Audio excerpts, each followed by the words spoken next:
SIDEWALK gang, today it is a windy one, but I am covering the death, December 16th, well actually the evening of December 15th, but on December 16th, 1935, they discovered the body of Thelma Todd.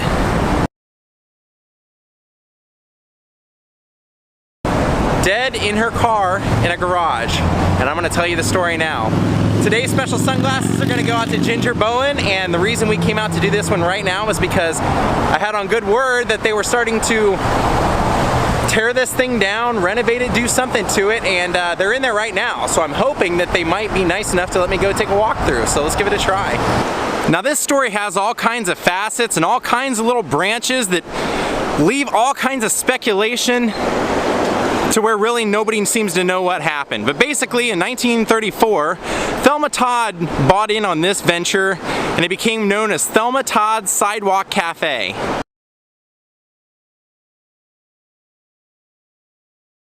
On the top floor, she actually had more of an upscale restaurant, but on the ground floor and right here where this window is down on the bottom, that's actually where the Sidewalk Cafe, just a kind of pull-off place for people driving up and down this, what's now known as the Pacific Coast Highway, but in those days it was actually called the Roosevelt Highway.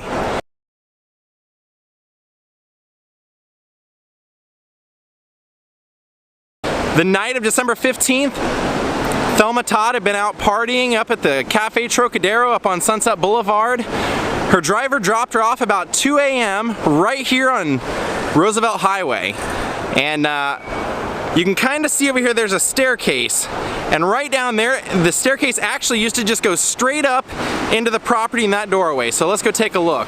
And that's where she would have been dropped off. Now if you took a look at that retaining wall, you can tell that that's been added on, and that's where the staircase actually would have originally went to. And this back door is where a lot of people speculate that Thelma Todd tried to get in. She came home late, supposedly she was a little drunk and was trying to get in. This is where she, right up here in this above part, is where she lived with her boyfriend at the time, director Roland West.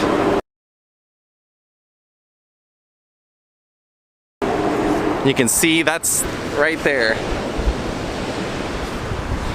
Now the issue was that apparently Thelma had 2 keys, and this night she only had 1 key. And Roland deadbolted this door. So when she tried to get in, she couldn't get in. And he claimed to be such a heavy sleeper that he didn't hear her. Now there were also a couple other people that lived in this building at the time, even considering the fact that it was an operating restaurant, 2 restaurants. But Thelma tried to get in, could not get in, and the story is that she worked her way up these stairs and up a stairwell that connected all the way up to a house at the top of this hill where Roland's estranged ex-wife was living.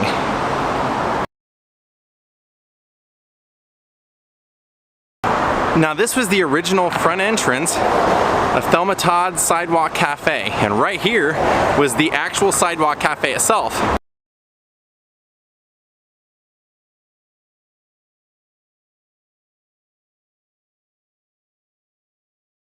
And if you're a Raymond Chandler fan, Raymond Chandler in 1937 became so obsessed with this that he started writing a lot about this place, and he actually would mention and come to this cafe with his wife. And then this section right above was actually the upscale restaurant that I mentioned before.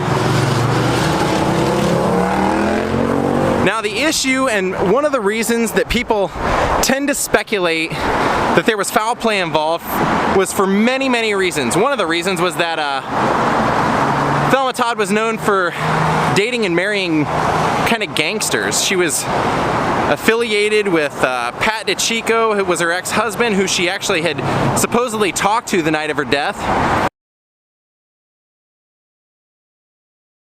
And she had supposedly been linked to Ted Healy, who would 2 years later at the Cafe Trocadero also rumored to be beaten by Pat DeChico.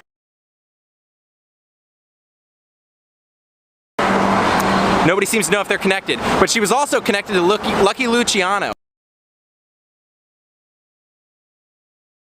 And she dated Lucky Luciano for a while, and actually when she became sober and quit drinking completely, he was actually who got her back into drinking, because one night at the Coconut Grove, he insisted she have a glass of champagne and she declined because she was no longer drinking, and he forcibly forced an entire bottle of Dom Perignon down his throat just to prove his dominance to her. And so they said he always had a power over her, and there was a rumor that when she owned this place, the reason that she got this was because she wanted to use this as her kind of retirement fund. She knew that she couldn't act forever, even though she'd been in 120 movies with Groucho Marx and the Marx Brothers and Monkey Business. She was also in a ton of Laurel and Hardy pictures and Buster Keaton, 120 movies overall, and she was actually known as the Ice Cream Blonde. So this was a pretty popular place for people to come check out because everybody loved Thelma Todd. But at the time, Lucky Luciano rumored to have asked and tried to forcibly request her to open this third floor up to him to become a gambling operation. And the reason that he seemed to want to do that was because he felt that, well, he knew that this was a hot spot for movie and film executives, and he thought that if he could get them lured into his casino up there on that third floor, that he could get them to rack up debt and then eventually basically just end up blackmailing them out of their jobs, out of their studios. This would have been the inside of the Sidewalk Cafe. I'm trying to see if I can find somebody to ask if I can just go upstairs to where their apartment was, where Roland West was sleeping.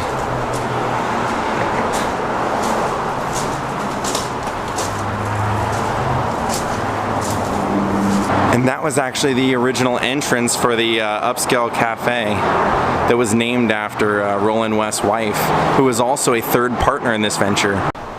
You can see in here the original doors and windows and everything are still in here. And that would have actually been the upscale cafe, and her apartment would have been up here.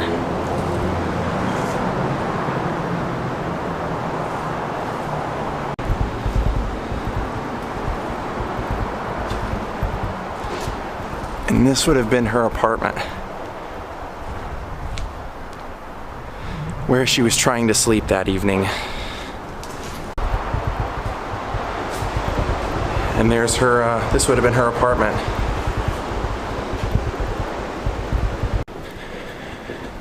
I can hear people working, but I can't seem to find anybody, so we'll just have to settle for that walkthrough that we just did.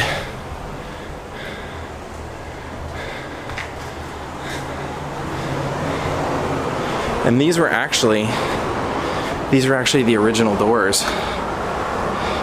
It was called Hoya's.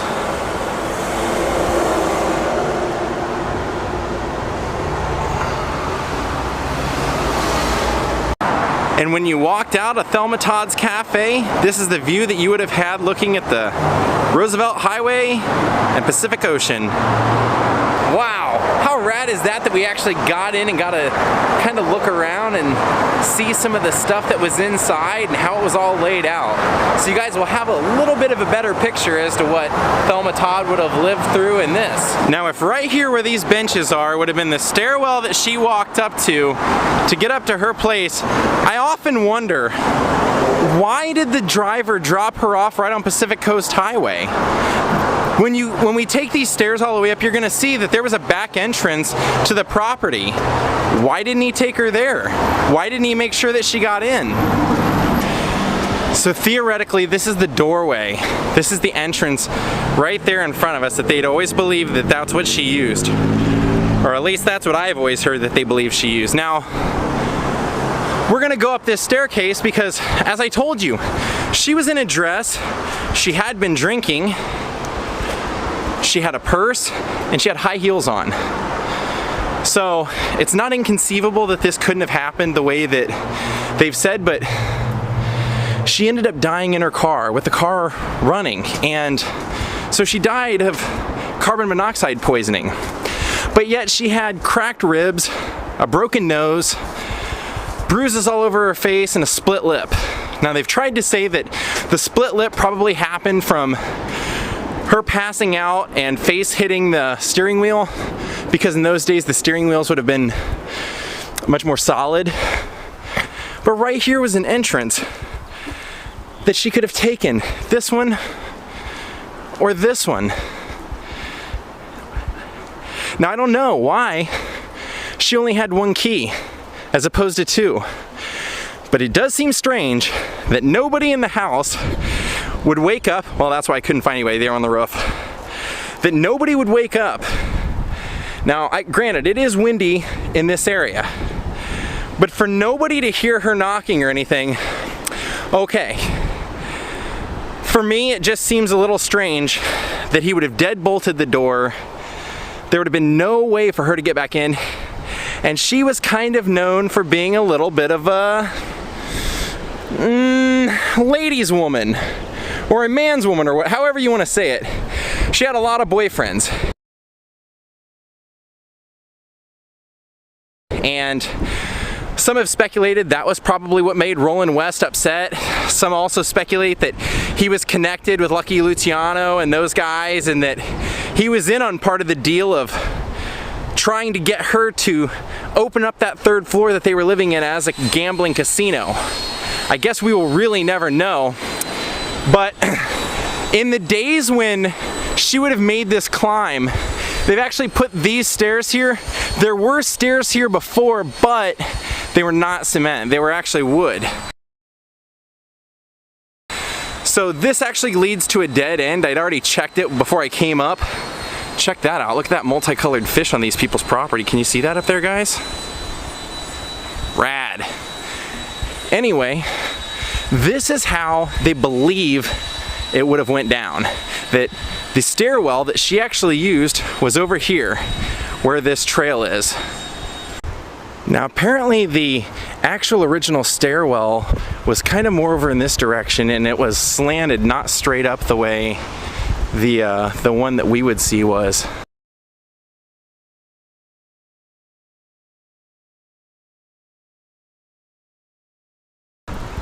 So we're gonna go up here because this connects to a couple of roads that we need to check out. Clearly a stable at some point. That's amazing. Now, one of the things that I really never quite understood about this story also is that not only did Roland West have a house at the top of this hill that his estranged wife Jewel Carmen lived in, and that's where we would eventually find Thelma Todd dead in that garage. But Thelma Todd had also bought a house up here, and her mother was living in it. So why did Thelma Todd not try and get into her mother's house? Why did she not get into the guy who was managing the restaurant? He lived above the garage that she was found dead in. Why didn't she try and get into his house? Nobody claims to have heard her knocking, which makes you think that somebody that has bruises and a broken nose, there had to be foul play, but others had to be in on it. And later on, when Chester Morris, the actor,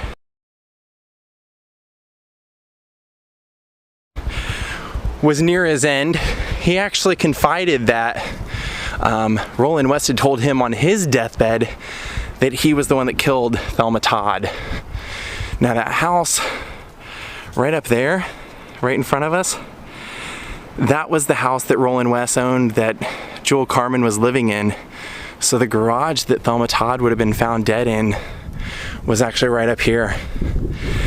And I believe at the time Thelma Todd was only 29.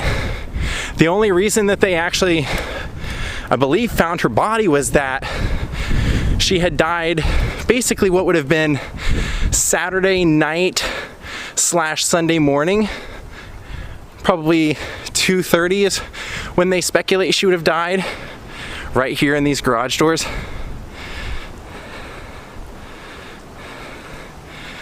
They speculate she would have died then, and they found her right inside there. Now, like I said, the guy who was, I believe, a brother of Roland West was managing the restaurant, and he was staying right there. So the only way that they actually found Thelma Todd, or that they knew that she was missing, was because she was supposed to be starting a Laurel and Hardy picture on Monday and she never showed up. Or even Sunday possibly. I forget which day it was that she was supposed to, but that was what I understood, was that they were actually waiting for her at set and she was dead in here. Now, been found right here, and that photo would have been taken right inside there. Inside her 1932 car. Oh, and it looks like it's for sale as well. Wow. So you too could live in the Thelma Todd crime scene, I guess. So basically we're led to believe that Thelma Todd at night couldn't get into the apartment because she had only one key instead of two, and that she would have worked her way all the way up this hillside from down at the beach.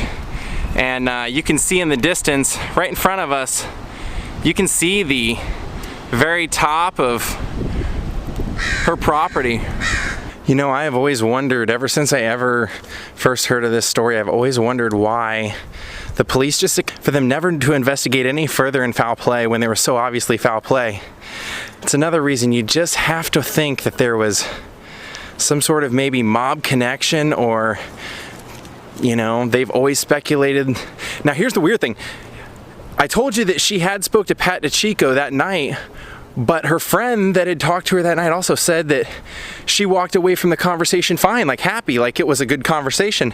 And Lucky Luciano, even though he was investigated as possibly being a suspect and being part of this, he was being followed and watched at that exact time by the FBI, so they knew where he was. I believe they said he was in Kansas at the time, so if he had anything to do with it, and I definitely think he could have, he would have had to have had a henchman or somebody that knew her or somebody that was close enough to her. And when you find out that 2 years later, and I'll do the vlog on it so I don't want to talk too much about it, that Pat DiCicco was involved in another situation at the Cafe Trocadero where he had seen Thelma Todd that night, and it was involving the person that he had seen Thelma Todd with, Ted Healy. Ted Healy was the man who had come up with the idea for the Three Stooges and started the whole Three Stooges thing. You know, I told you guys all about that. So it's a really weird case that has never found an end. Us people that have studied enough history know that, especially in those days, they had fixers. They had Eddie Mannix, and they had these guys that their job was literally to show up on a crime scene when there was something that happened with a superstar, to clean up the damage, come up with a story, pay off the cops, and make sure that whatever happened, nobody ever knew. And as far as we know, you know, I don't know why Chester Morris would have any reason to say that Roland West would have killed her and set it on his deathbed if it didn't happen. Well, here I am walking down the Pacific Coast Highway on the road for you guys to get back and finish our vlog. And that bridge right there ahead of us, that's where we started the vlog. And back to where it all started for Thelma Todd. Now, if you were wondering what happened in the end of all this, Thelma Todd's mother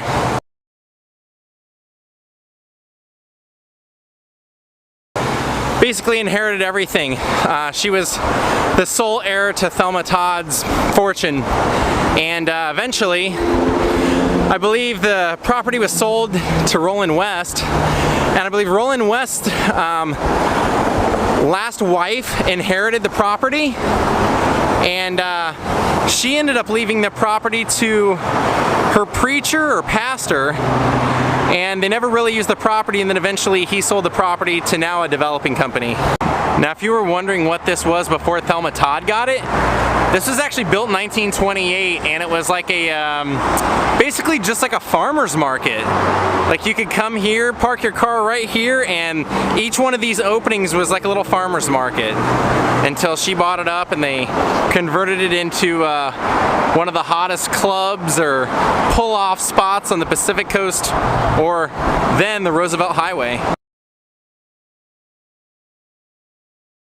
Now, before I call it a day on Thelma Todd, I kind of want to drive around this neighborhood because The only thing that I couldn't find by walking distance was the house that Thelma Todd owned that her mother was living in. And I'd really like to see in proximity to this where she ends up at the Roland West estate, where I want to see how far away all this was, because they make it sound like her property was just above this, 1 or 2 streets, and I just couldn't find it. So let's go see if we can find it. And I actually found a photo I'm gonna match up right about here. It's kind of sad that I looked through there and I really didn't see much else other than some old doors and shutters and things like that. You know, I'm glad we got to see it before whatever it is that they're gonna do. It looks like to me, to be perfectly honest with you, it doesn't look like to me they're tearing it down. It just looks like they're stripping everything out of it, gutting it, and rebuilding it, which is nice because then we'll always have the, I guess, the history, if nothing else, right?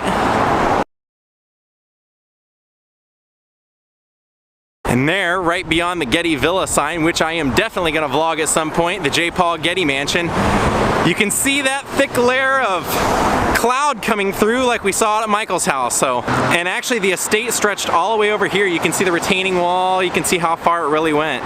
Now that really is such a sad story to happen to such a young, beautiful, talented comedian like Thelma Todd.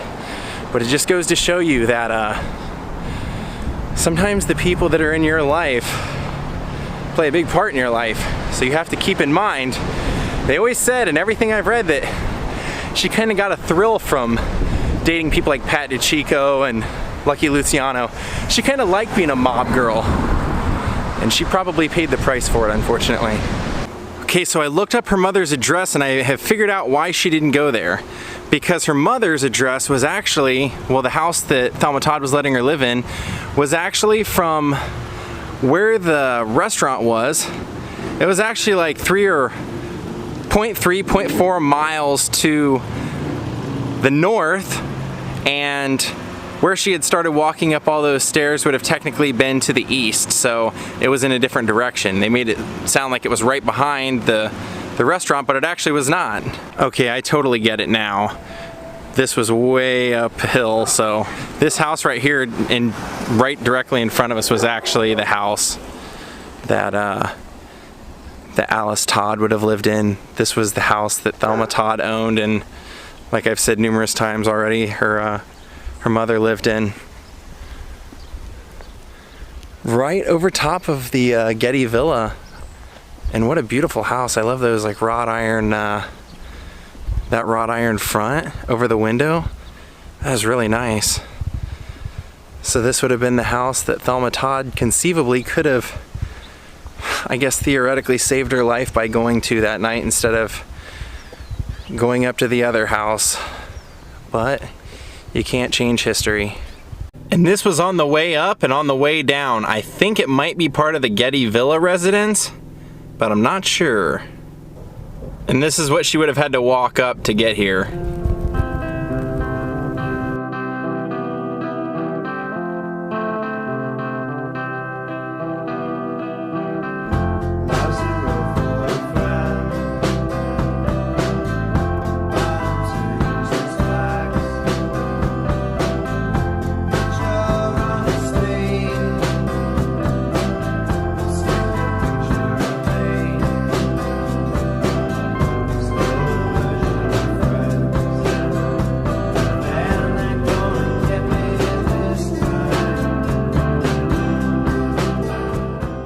My friends, I hope you enjoyed this vlog. This is one that I know people had requested, and I had planned on doing it for a while, and I just had to find the time to make my way over there to do it.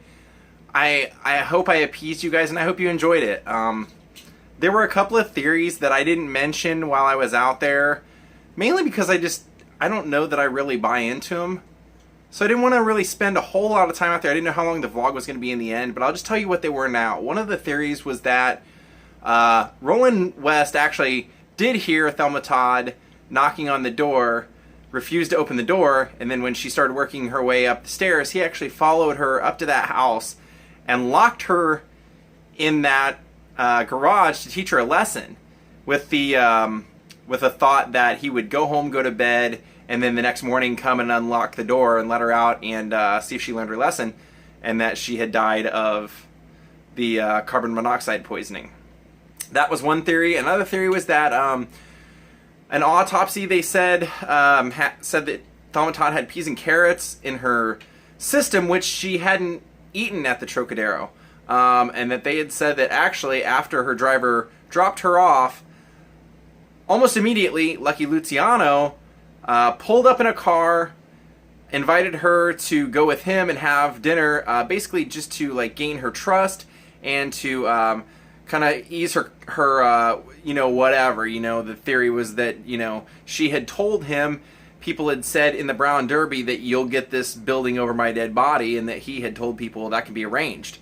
And that she kind of got word of this, but he was trying to put her mind at ease, said that he went out, talked to her, still tried to make a push for that third floor. When she didn't give in, he dropped her off, and then shortly after he dropped her off, a henchman that worked for him popped out of the bushes, grabbed her, choked her, strangled her, beat her up, and created that. So that's a lot. We'll never really know, but I hope you enjoyed this vlog, and I hope Thelma Todd now has a story that you guys can maybe research yourself. Maybe one of you amateur crime investigators can figure this out. She certainly deserves it. Good night.